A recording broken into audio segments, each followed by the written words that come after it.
Assalamualaikum warahmatullahi wabarakatuh. Gimana nih kabarnya sahabat Gen Z? Kita masuk ke topik selanjutnya, yaitu topik bebas dari edisi Gen Z anti gagal paham tentang katakan tidak pada narkoba. Waalaikumsalam warahmatullahi wabarakatuh.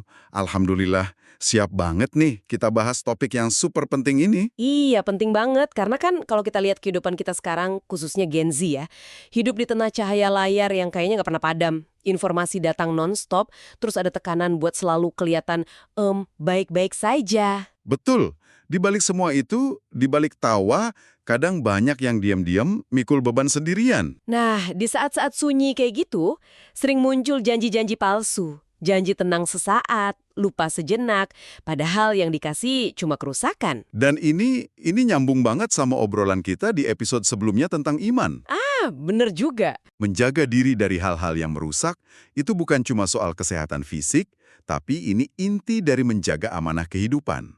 Iman yang kuat, itu jadi benteng pertamanya. Benteng pertahanan utama ya. Tepat. Fondasi spiritualnya itu udah jelas banget di Al-Quran, di surat Al-Baqarah ayat 195. Dan janganlah kamu menjatuhkan dirimu sendiri ke dalam kebinasaan. Ini bukan sekedar larangan, tapi pengingat. Oke. Keren banget pembukaannya. Sekarang ayo kita bedah ini. Kita kan sering banget dengar istilah narkoba atau nafza. Tapi kalau dalam Islam istilahnya apa sih? Nah, ini dia kuncinya. Istilah yang dipakai itu satu kata, khamr. Khamr, oke. Dan ini lebih dari sekedar alkohol. Jadi gini, secara bahasa ya, akar kata khamra itu artinya menutupi atau menyembunyikan. Menutupi. Ya, mungkin kita lebih akrab sama kata lain dari akar yang sama, khimar. Khimar, kerudung. Betul. Kerudung kan fungsinya menutupi kepala, menutupi aurat. Nah, analoginya kuat banget. Khamr itu apapun yang menutupi akal sehat kita. Oh, jadi dia bikin logika kita jadi kasarnya offline gitu ya? Tepat sekali. Analoginya pas banget. Jadi fokusnya bukan pada zatnya, tapi efeknya. Di sini nih bagian yang serius menarik. Berarti homer itu bukan cuma soal anggur atau bir yang difermentasi dong? Jauh lebih luas dari itu. Inilah kenapa prinsipnya relevan sepanjang zaman. Ada hadis kunci dari riwayat Imam Muslim. Bunyinya, segala sesuatu yang memabukkan adalah homer. Dan segala sesuatu yang memabukkan hukumnya haram. Segala sesuatu, berarti nggak terbatas jenisnya ya? Sama sekali. Khalifah Umar bin Al-Khattab bahkan pernah negesin dalam khutbahnya, khamr itu apapun yang menguasai akal. Mau dari gandum, kurma, atau zat kimia dari lab, kalau efeknya bikin ngefly, menutupi kesadaran, ya itu masuk kategori khamr. Apa tuh? Gimana kalau cuma sedikit? Cuma buat coba-coba, kan nggak sampai mabok. Asal tahu batas kan, boleh. Nah, gimana tuh? Pertanyaan sejuta umat. Ini mitos yang bahaya banget, tapi syariat udah menutup celah ini dengan sangat tegas. Oh ya, Ada dalil yang super jelas dari hadis riwayat Ahmad. Apa saja yang dalam jumlah banyak itu memabukkan, maka hukumnya haram, meskipun dalam jumlah yang sedikit. oh jadi patokannya bukan mabuk atau enggaknya, tapi zatnya itu sendiri ya? Betul. Larangannya itu sifatnya preventif. Ini kayak kita pasang pagar di pinggir jurang, bukan cuma pasang plang hati-hati di dasar jurang setelah ada yang jatuh. Analogi yang bagus, mencegah sebelum terjadi. Tepat. Ini prinsip saddud zari'ah, menutup pintu yang menuju keburukan. Karena kan pintu kecanduan itu seringnya dibuka cuma sedikit, di awal. Cuma dari coba-coba itu ya? Nah, itu dia. Dengan melarang yang sedikit, syariat itu memotong aksesnya dari awal. Tujuannya melindungi, bukan menghukum. Oke, masuk akal banget secara psikologis. Tapi ada detail lainnya nggak? Misalnya kalau zat itu kecampur sama hal lain. Nah, ini nunjukin betapa presisinya syariat. Syekh Al-Utsaimin, salah satu ulama besar, pernah merinci ini. Kata beliau, kalau zat khamarnya murni, ya sedikit atau banyak, mutlak haram. Oke, itu jelas. Tapi, misalnya nih, ada setetes khamar jatuh ke segalon air. Terus sifat-sifatnya, rasa, warna, bau, dan terutama efek memabukannya, hilang total karena larut. Jadi udah nggak ada efeknya sama sekali. Betul, hilang total. Maka air campuran itu nggak jadi haram. Ini menunjukkan fokusnya itu benar-benar pada efek yang membahayakan akal. Ini bagian yang menurut saya paling keren dari semua pembahasan ini, soal fakta bahwa larangan Homer itu nggak turun sekali jadi. Betul, nggak langsung stop sekarang juga. Iya, tapi bertahap. Ini kan kayak gimana ya, kayak rilis update software gitu. Ada versi beta dulu, baru versi final. Kenapa pendekatannya gitu? Anda menangkap salah satu hikmah terbesar dalam syariat. Proses ini namanya tadarruj atau pentahapan. Kita harus lihat konteksnya dulu. Konteks masyarakat Arab waktu itu ya. Tepat. Waktu itu, khamar bukan sekedar minuman. Itu udah jadi budaya, ekonomi, bagian dari pergaulan. Kalau dilarang total mendadak, pasti akan jadi guncangan besar. Jadi, Allah mendidik umatnya secara bertahap. Kayak naik tangga ya, bukan langsung loncat ke puncak. Tangga pertamanya gimana tuh? Oke, tahap pertama itu bisa kita sebut awareness stage, tahap kesadaran. Ada di surat Al-Baqarah ayat 219. Di sini Allah nggak langsung melarang, Terus? malah disajikan analisis untung rugi. Ayatnya mengakui di khamr itu ada manfaatnya, tapi dosanya lebih besar daripada manfaatnya. Wah, jadi diajak mikir dulu ya. Ya, Dikasih label informasinya dulu. persis. Ajakannya itu untuk pakai akal, timbang sendiri konsekuensinya. Setelah kesadaran mulai tumbuh, baru masuk tahap berikutnya. Apa tuh tahap kedua? Tahap kedua, ini training stage-nya, tahap latihan. Ada di surat An-Nisa ayat 43.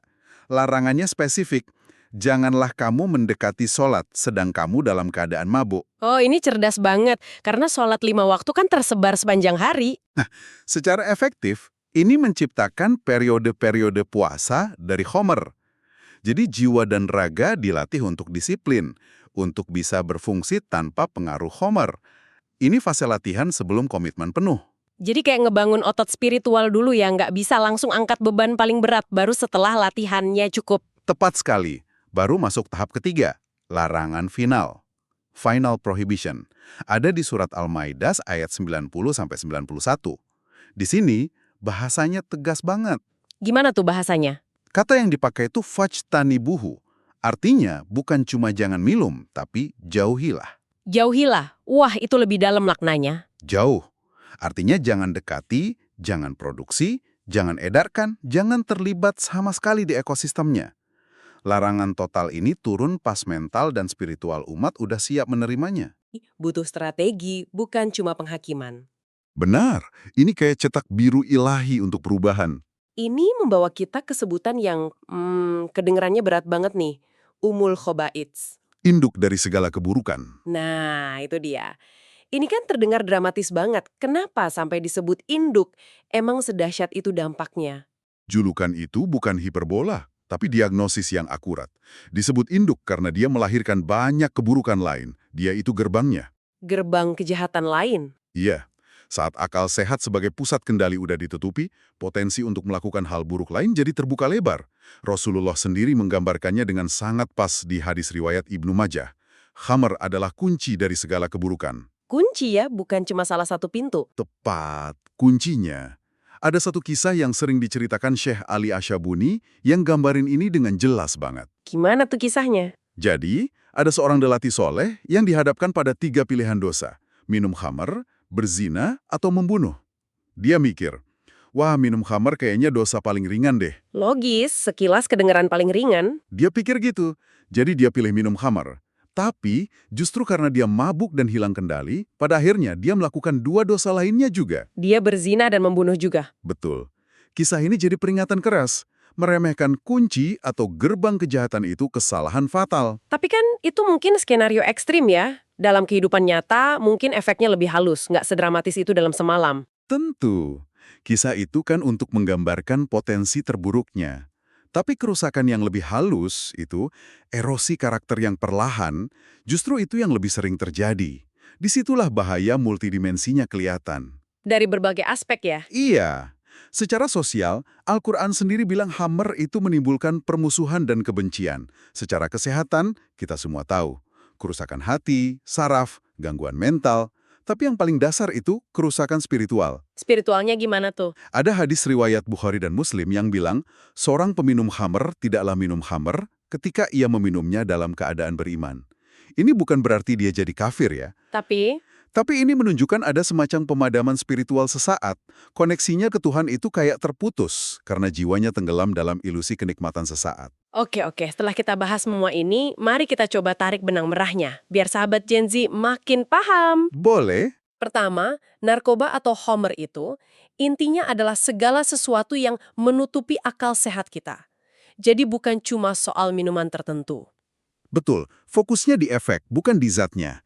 Ini yang bikin hukumnya relevan kapanpun. Kedua, hukumnya haram, meskipun cuma sedikit.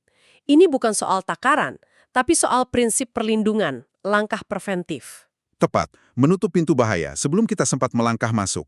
Ketiga, larangan homer yang diturunkan secara bertahap, itu nunjukin kebijaksanaan Allah dalam mendidik manusia. Ini pelajaran soal empati dan strategi. Benar, perubahan itu butuh proses. Keempat, julukan induk segala keburukan. Ternyata ini akurat banget karena homer bisa jadi kunci pembuka berbagai kejahatan lain. Merusak kesehatan, sosial, dan iman. Dan yang kelima, mungkin ini yang paling penting, menolak narkoba itu bukan tanda kelemahan. Justru sebaliknya ya. Justru itu adalah bentuk kekuatan tertinggi. Itu cara kita menjaga amanah paling berharga. Akal sehat kita, masa depan kita, dan koneksi spiritual kita. Wah, rangkumannya padat dan jelas banget. Ini pembahasan yang sangat dalam. Sama-sama. Semoga bermanfaat ya. Sebagai penutup, mungkin saya mau lempar satu pertanyaan aja buat direnungkan. Boleh banget. Kita kan udah bahas gimana homer itu menutupi akal.